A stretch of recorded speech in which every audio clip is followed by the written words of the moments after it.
धन्यवाद साथियों। आज ये एक विशेष प्रेस वार्ता में आप सबको बुलाया है, गंभीर है। जो खतरा इस देश पर अब मंडरा रहा है, मुझे लगता है हम सबकी रात की नींद हराम होनी चाहिए।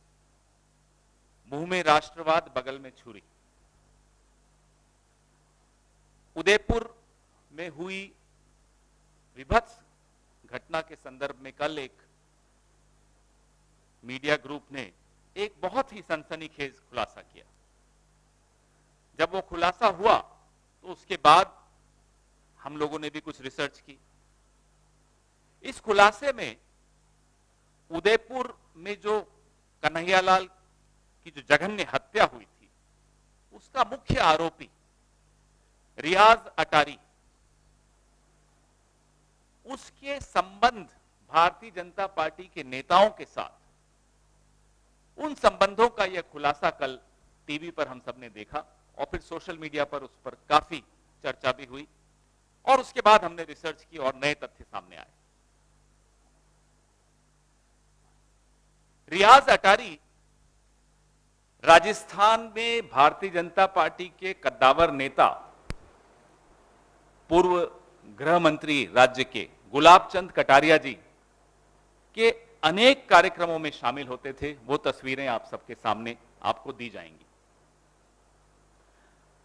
फिर जब हमने रिसर्च की, क्योंकि कार्यक्रम में तो बस इतना ही बताया गया था, तो जब रिसर्च की तो फेसबुक पर भारतीय जनता पार्टी के माइनॉरिटीज प्रकोष्ठ के नेता इरशाद चैनवाला 30 नवंबर 2018, आज से 4 साल पहले, फेसबुक पोस्ट पर वो और एक और नेता है मोहम्मद ताहिर, जो अब लापता हैं, जिनका मोबाइल भी बंद है। जब से ये हत्याकांड हुआ तब से वो लापता है। तो इरशाद चैनवाला और मोहम्मद ताहिर के 3 फरवरी 2018, 27 अक्टूबर 2019 और 10 अगस्त 2021, 28 नवंबर 2019 के पोस्ट हम लोगों ने स्टडी किए, उसका अध्ययन किया। अब अटारी जो है, रियाज अटारी, उमरा करके वहां से कुछ पोस्ट डालते हैं, फोटो डालते हैं और उसमें बड़े स्पष्ट तौर पे यह भारतीय जनता पार्टी के नेता, मैं पढ़ के बताता हूं उन्होंने क्या पोस्ट डाला, क्योंकि हमारी ये स्क्रीन अभी नहीं चल पा रही। आपके व्हाट्सएप ग्रुप में विनीत जी डाल रहे हैं। ये हमारे बीजेपी कार्यकर्ता उदयपुर राजस्थान के रियाज अटारी भाईजान ने हमारे वतन हिंदुस्तान में अमन व अमन के लिए दुआओं कर अल्लाह हमारे हिंद को सलामत रखे, आमीन। ये पोस्ट डाली है मोहम्मद ताहिर, भाजपा के कार्यकर्ता हैं। मोहम्मद ताहिर कह रहे हैं रियाज अटारी के लिए कि ये हमारे भाजपा, उदयपुर भाजपा के कार्यकर्ता रियाज अटारी उमरा करने गए और देश में अमनो अमन की दुआ मांगी। इससे ज्यादा स्पष्ट क्या हो सकता है? भारतीय जनता पार्टी का कार्यकर्ता रियाज अटारी गुलाब चंद कटारिया, पूर्व राज्य गृह मंत्री, के कार्यक्रमों में लगातार शामिल होता है। भारतीय जनता पार्टी के स्थानीय नेता अपनी फेसबुक पोस्ट में रियाज भाई, हमारे भारतीय जनता पार्टी के कार्यकर्ता रियाज भाई कहकर संबोधित करते हैं। ये चल क्या रहा है इस देश में? माजरा क्या है? पुलवामा में सवाल उठे थे कि 350 किलो आरडीएक्स कैसे पहुंचा। डीएसपी दविंदर सिंह का नाम हम सब जानते हैं। उसको चुपचाप से नौकरी से बाहर कर दिया, नो इंक्वायरी, कि राष्ट्र हित में नहीं है, इसके खिलाफ इंक्वायरी करना आपको याद है? ये क्या हो रहा है इस देश में? कौन करवा रहा है ये सब? एक के बाद एक दुर्घटनाएं होती हैं, एक के बाद एक हमले होते हैं और सवाल ज्यों के त्यों, कोई जवाब नहीं, कोई उत्तर नहीं। प्रधानमंत्री चुप, गृह मंत्री चुप। इन तस्वीरों के बाद, और ये बड़े महत्वपूर्ण तथ्य हम सबके सामने आए हैं। आप सोचिए, अगर ये सिर्फ तस्वीर होती तो चलिए हम सोचते कि किसी सामाजिक कार्यक्रम की तस्वीरें होंगी, होती हैं राजनीतिक दलों की, नेताओं की। लेकिन यह फेसबुक पोस्ट स्पष्ट करती है कि रियाज अटारी, कन्हैया लाल का हत्यारा, आतंकी रियाज अटारी भारतीय जनता पार्टी का सदस्य, सक्रिय सदस्य है। आज सूर्यास्त तक हम उम्मीद करते हैं कि यह तथाकथित राष्ट्रवादी पार्टी इस बात का जवाब देगी, इस देश को जवाब की इंतजार है। कल सुप्रीम कोर्ट ने, माननीय सर्वोच्च न्यायालय ने कुछ बहुत गंभीर टिप्पणियां की थी। आज इन तथ्यों के उजागर होने के पश्चात उन टिप्पणियों को फिर से देखना चाहिए। और वो टिप्पणियां सिर्फ एक नुपुर शर्मा के खिलाफ नहीं थी। Who is Nupur Sharma? नुपुर शर्मा की सामाजिक पहचान भारतीय जनता पार्टी से बनी है। जब नुपुर शर्मा ने वो अल्फाज कहे पैगंबर साहब के खिलाफ, तब वो भारतीय जनता पार्टी की अधिकृत प्रवक्ता थी। उसके 10 दिन बाद तक नुपुर शर्मा भारतीय जनता पार्टी की अधिकृत प्रवक्ता थी। तो इसलिए अगर माननीय सर्वोच्च न्यायालय अगर नुपुर शर्मा के लिए कुछ कहता है तो वो टिप्पणियां भारतीय जनता पार्टी के लिए हैं। आखिर भारतीय जनता पार्टी और उसके नेता और उसके प्रवक्ता पूरे देश में धार्मिक उन्माद का वातावरण बनाने का प्रयास क्यों कर रहे हैं? यह सवाल हमारा पहला। हमारा दूसरा सवाल, क्या प्रधानमंत्री मोदी और गृह मंत्री अमित शाह अब भी भारतीय जनता पार्टी नेताओं द्वारा धार्मिक उन्माद को फैलाने की कोशिशों पर चुप रहेंगे? 8 साल में कब बोलते हैं ये लोग? पूरी दुनिया में जाकर पूरी दुनिया भर की बातें करवा लो मोदी जी से, करते रहेंगे, घूमते रहेंगे, बोलते रहेंगे, विपक्ष को कोसेंगे विदेशों में जाकर। और जो इनकी अपनी पार्टी के लोग, माफ कीजिएगा, आतंकी घटनाओं में शामिल हैं, इस पर चुप रहेंगे। देश चुप नहीं रहने देगा अब आपको, और अगर आप नहीं बोलेंगे तो देश बोलेगा। क्या भारतीय जनता पार्टी अपने प्रवक्ताओं एवं नेताओं के जरिए पूरे देश में आग लगाकर ध्रुवीकरण करके एक चुनावी फायदा उठाने की कोशिश कर रही है? अब तक हम ये सोचते थे कि साहब इनको चुनाव जीतने के लिए हथकंडे अपनाते हैं, लेकिन ये हथकंडे नहीं है, ये आतंकी घटना है।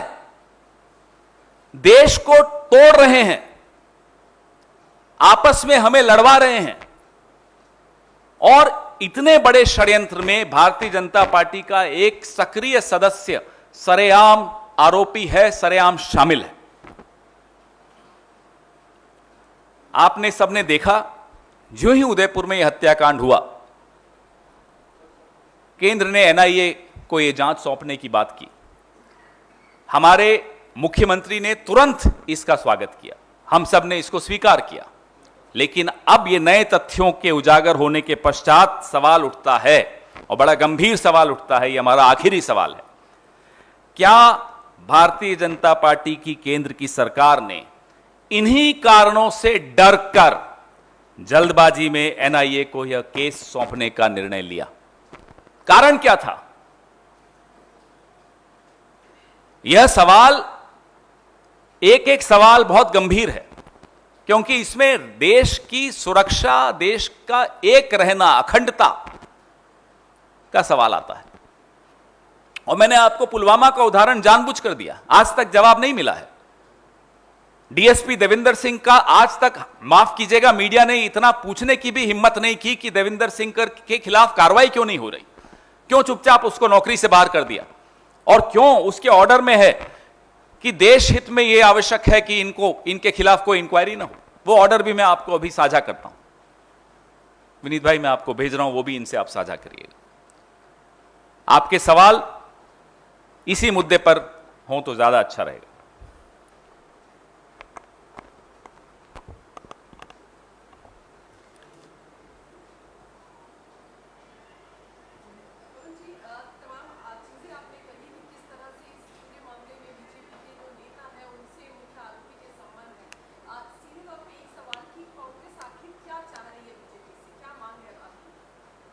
कांग्रेस की बात नहीं है, अब देश भारतीय जनता पार्टी से स्पष्टीकरण चाहता है। प्रधानमंत्री नरेंद्र मोदी और अमित शाह मुंह खोलें, यह देश की मांग है।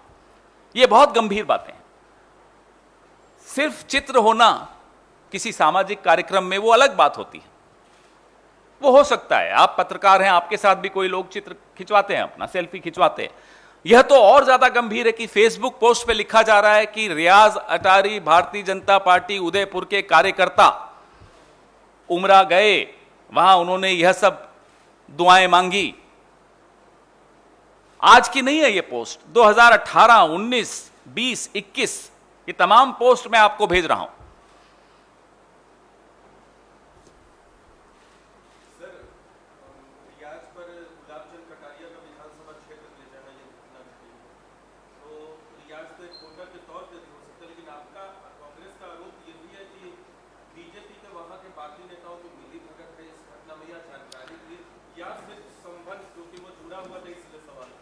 यह तो जांच से मालूम होगा, लेकिन माफ कीजिएगा, वोटर की बात नहीं है यहां। फेसबुक पोस्ट पर है रियाज अटारी भारतीय जनता पार्टी उदयपुर राजस्थान का सदस्य। इससे ज्यादा स्पष्ट और क्या चाहते हैं आप? और ये कोई आज की पोस्ट नहीं है, 2-3 साल पुरानी पोस्ट है। इसके बाद भी अगर यह सवाल उठता है कि साहब कांग्रेस सवाल क्यों उठा रही है, तो माफ कीजिएगा, फिर इस देश में बहुत कुछ गलत हो रहा है।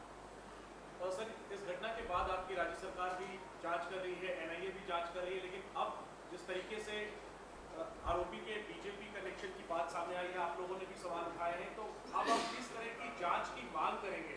क्योंकि आप ये कह रहे हैं कि इन्हीं वजहों से एनआईए को रेफर की गई है जांच का आरोप है, तो क्या कोर्ट मॉनिटर्ड प्रोब या कोई एसआईटी आप गठित करेंगे? क्योंकि राज्य में आपकी सरकार है, लॉ एंड ऑर्डर तंत्र है, तो इस पर जांच कैसे होने जा रही है, या केवल आरोप तक आप सीमित रखेंगे राज्य सरकार के जरिए? क्या इसको जांच किस दिशा में? देखिए, ये देश का सवाल है, सिर्फ आरोप तक सीमित रखने की तो कोई सवाल ही नहीं उठता।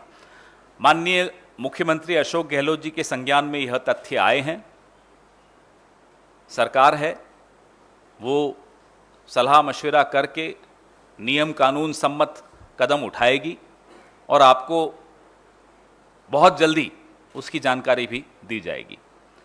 रही बात एनआईए की, तो हम यह सवाल उठा रहे हैं, अब तब नहीं उठाया था।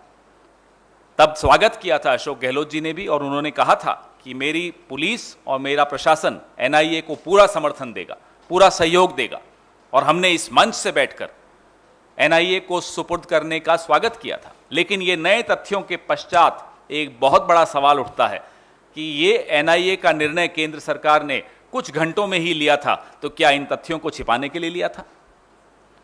भूलिएगा मत जैनेन्द्र जी, ये वही गुलाबचंद कटारिया हैं जिनका सोहराबुद्दीन फेक एनकाउंटर में सीबीआई की चार्जशीट में भी जिक्र आया था। सर, तो सप्लीमेंट्री सवाल है, का सवाल है कि क्या इसमें अब नए जांच की मांग करेंगे? नए तथ्य आपके सामने आए हैं, एनआईए जांच कर रही है, आप केंद्र सरकार से सवाल उठा रहे हैं।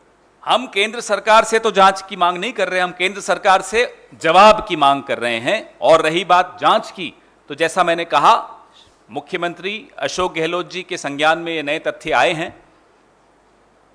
कानून सम्मत, नियम सम्मत क्या कदम उठाएंगे वो आपसे साझा किए जाएंगे बहुत जल्दी। धन्यवाद। Thank you.